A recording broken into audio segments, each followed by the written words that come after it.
Yo, what's good, y'all? Welcome to What's in the Box Trek. Another win last night. Right, beat the teams you're supposed to beat. Lakers beat the Portland Trailblazers last night, 128-109, in a game without Damian Lillard. I thought the Lakers gave away that first game. It's one of the three games they gave away. Of course, the last game against the Pacers being the other one, and the first or second game against Sacramento, or one of the games against Sacramento, they kind of gave away in the end as well. But this was a kind of a clear victory. You know, you win by 19 points or what have you. You just kind of take the game over. Portland, man, first of all, shout out to Portland. I do have, I don't know, I'm not beholden to any network or whatever, so I can say this on my own person. There's one Portland fan that I know that is just such I don't like to curse on my show, that it makes it hard to root for them, but that's not fair. Most Portland fans are pretty cool, and, you know, there's a lot to look forward to. Unfortunately, I don't see Portland moving up any further than they have in past years. I still think that there's quite a few moves, although Simons is dope.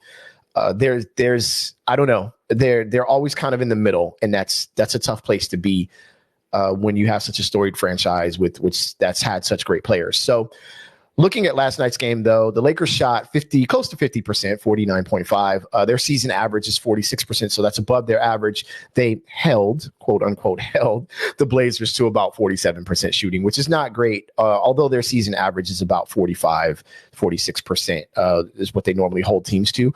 I like the attempts. The Lakers actually shot 97 shots to the Blazers 90. What I do not like is that 37 of those, I believe, were 3-pointers, or 39, or that's too many threes. I know they shot close to 38%, which is fine.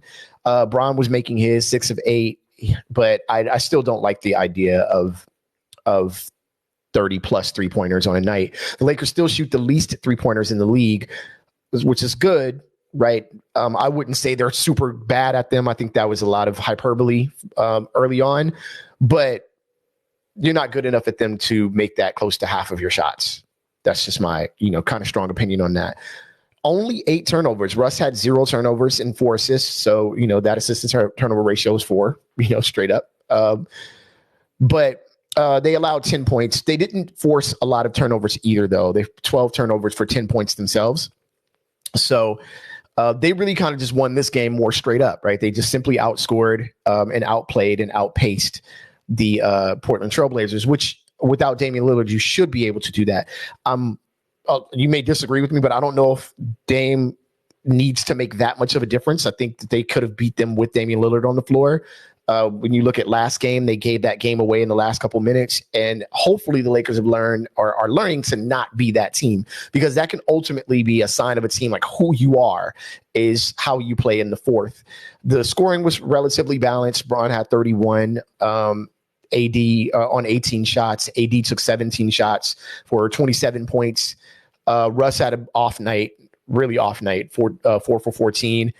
But shout out to Austin Reeves and the other players. If we talked about, I mentioned this last game, Braun took 22 shots last game. 10 of those were threes. I would say 7. That's unfair. 4 of those threes were pretty much unnecessary, right? Those are shots that could have gone somewhere else.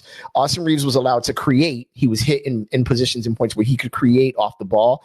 And that gives an offensive player a lot more of a chance to be able to continue to play well down the line. The other thing is, if you want one thing you have to learn from watching teams like the Golden State Warriors, if you want these other players to play well later on, you need to get them involved now, right? You can't take over games for 25, 27 shots. That's just not how it is. This is why you don't dig yourself a hole like this. The Lakers are now 8-12. I did have the Lakers at 500 by game 26. That's looking less and less plausible, but hey, spot less and less likely, but it is possible. So we'll see. Couple things to note. Last game, I didn't mention this. Last game against the Pacers, all of the starters were in the minus and the entire bench was in the plus, right? So it was. I thought that there was some questionable substituting by Ham. I thought when Russ is playing that well, you don't take him out. But it also kind of shows, like, the starters, when even at the beginning of this game, if you were watching it, it's slow. it's a little too slow, and they pick up the pace when Russ comes in the game. All the more reason why you need him right now. And if you're going to replace him, you need to replace him with somebody that is going to provide energy at some point in the game, whether they're a starter or off the bench, right? Pat Bev's not a scorer. He's a defensive spark, but he's not a scorer. Schroeder is very sure-handed. He's a solid guard. But you need someone who's going to push the pace and push the action. And that is what Russell Westbrook is doing for this team. I mention it every game because I don't think people really understand the value of a player like that. For some reason, we can see it clearly when Luka does it, but we can't see it clearly when Russ does it. I don't understand that issue. Last couple notes here. So I took some stats over the last 10 games, right? The Lakers have done well over the last 10 games, even though they gave up 2 that they probably shouldn't have. Either way, over the last 10 games, the Lakers are 7th in field goal percentage. They're 14th in three-point field goal percentage, and they're 7th in total points scored. So the offensive woes may be changing. Now, to be fair, they played the Spurs 3 times. I understand that they're not playing the best of competition. But when they lost to the Pacers, it was news, right? So you got to beat the teams that are in front of you. You can't beat the teams that are down the road. Speaking of down the road, the next team that they got to play, the Milwaukee Bucks, as of right now, they're over the last 10 games, they're pretty equal to them offensively. There's going to be a lot to be. I mean, the Bucks are just a really, really, really good basketball team. They're a really good defensive team. And if the Lakers are going to play slow and there's going to be this kind of star player takeover, whether it's Bron or Russ or even, AD close to 27 shots, depending upon where he takes them from, I just think you're going to lose. But I know the stars have to be the stars, and I think that that's absolutely true. But you need these other players, and they are good players. I don't care what the story is. Look at these players statistically. They are good players, right? So a player like Austin Reeves, man, like that dude can shoot. He puts his body out. He sacrifices his body on defense. Is he the world's greatest defender? Absolutely not. But you're going to get what you should get from a role player and then some if you put him in positions to succeed. And that is what the star players have to do, is get more or get the maximum they can get out of players like Schroeder, out of players like Thomas Bryant, out of players like Taylor Gabriel, out of players like Austin Reeves and Lonnie Walker, who is an excellent third, fourth option scorer nightly. So him under 10 shots is not a good idea, in my opinion. I'm looking forward to the next game. I'd like to see where the Lakers are. I feel like right now the Lakers are, I hate to say this as a fan, but my realistic view is that the Lakers are not at the Bucks level, but they might be closer to a mid-level team right now, trending upwards. I would really love to get that Pacers win. I think it still stings. The Lakers would be 9-11 right now if they got it, but hey, it's gone.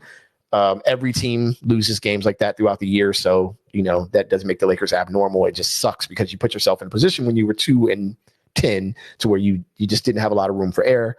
But if the Lakers can catch up and be close to 500 by the 26th game and hopefully over 500 or near 500 by game 30, then they're going to give themselves a chance to compete. Remember, no one's just taken off. Phoenix is playing excellent, but no one in the Western Conference is just shot off and you're not going to catch him. I don't know if the Lakers can meet first place. I think that place is reserved for Phoenix. But I don't have a lot of faith in the rest of these teams in the Western Conference. They're all good, but I don't have a lot of faith that they can hold it down through tough stretches. So, we'll see though. Time will tell whether I'm wrong. Thank you guys for tuning in, man. This has been What's in the Box Trek. Appreciate each and every one of y'all. I hate sideline interviews. I hate when they interview players during the game. It's a stupid thing to do, but some of you love it. Peace.